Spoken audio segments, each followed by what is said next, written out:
Hello, my friend. Stay a while and listen. What's going on, guys? It's Filthy and I'm back with another video.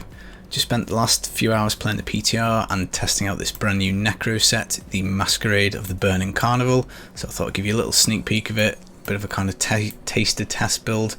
Obviously it's far too early to say what's optimal on this, and it's likely to get reworked because obviously it is PTR, but I thought we'll do a quick guide, show you a build and show you what it looks like. So first thing off, it's a normal set. You've got the regular 6 pieces, so there's no amulet, necklace, braces or anything like that. I like how it's named. All the little pieces have got quite funny names, so that's quite cool. 2-piece simulacrums no longer take damage, so they can't die, they will always be active.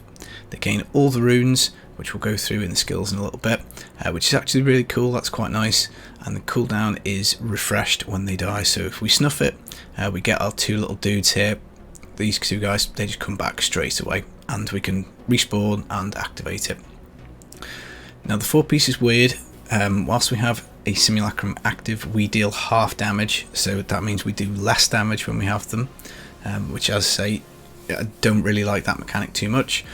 Damage is also split between us and the simulacrum, and because of one of the runes we've got 2 of them, so I take that to mean there's 3 of us in the party and we share damage equally. So that's like, you know, 67% damage reduction, which would fit because this does feel fairly tanky-ish, particularly for a Necro kind of set.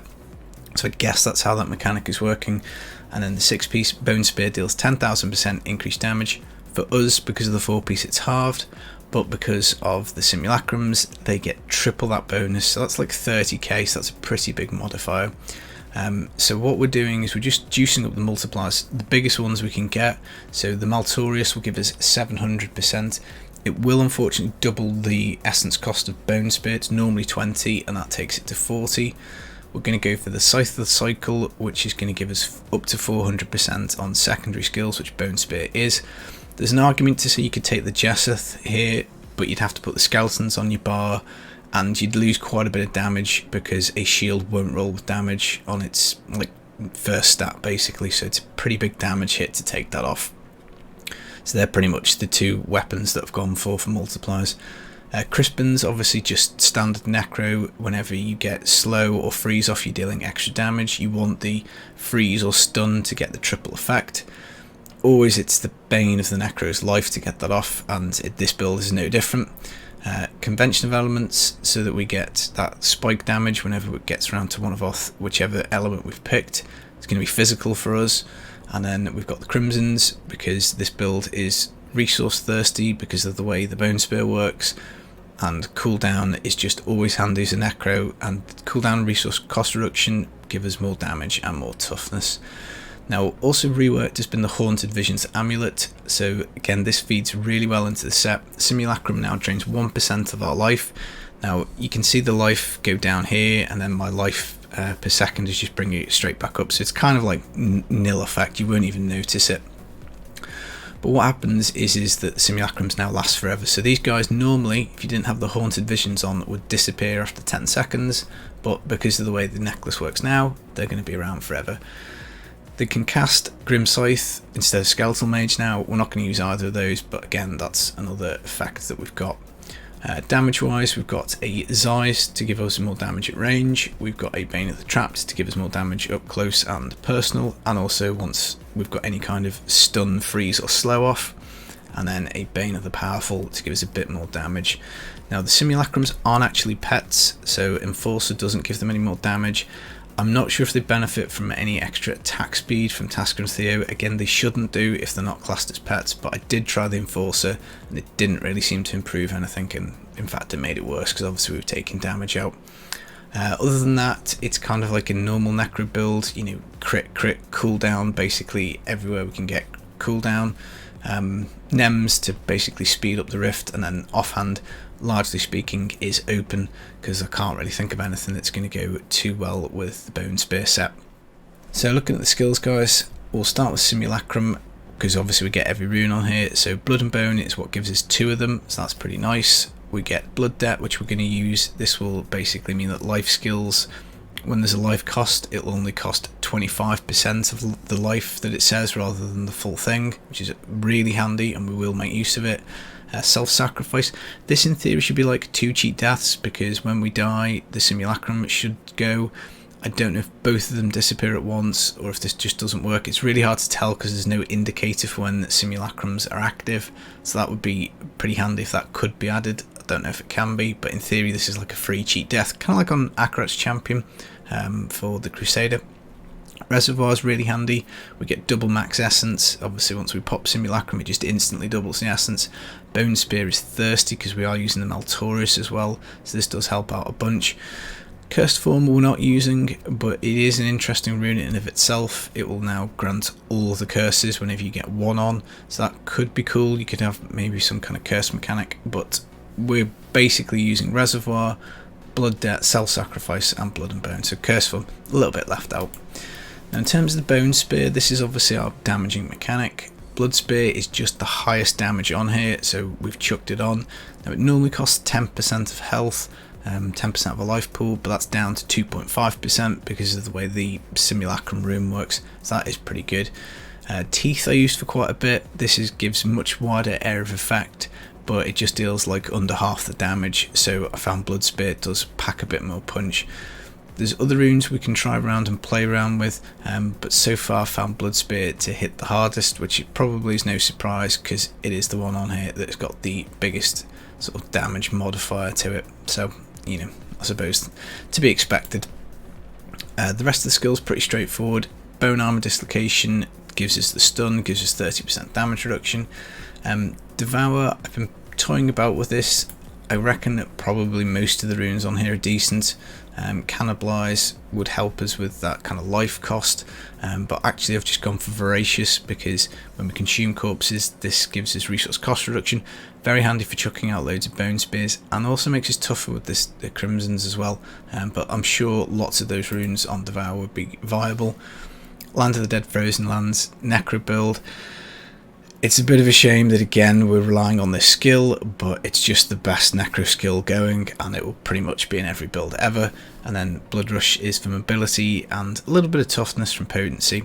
Now because we're using the Blood Spear, Dark Reaping is quite important in the passives, so basically we only have to make one kill to make our Blood Spear pretty much completely free, because it's normally 2.5% health cost, because of, as I say, the way Simulacrum works. So you know, if you kill something and one of your simulacrums kills something, then bingo bango, you've got all your health back and this is essentially free, so very important. Blood is power, just trying to get more cooldown, you know, pretty much that's about it. Final Service in case the simulacrums die and something goes wrong, and then Serration just to try and eke out a bit more damage on Bone Spear.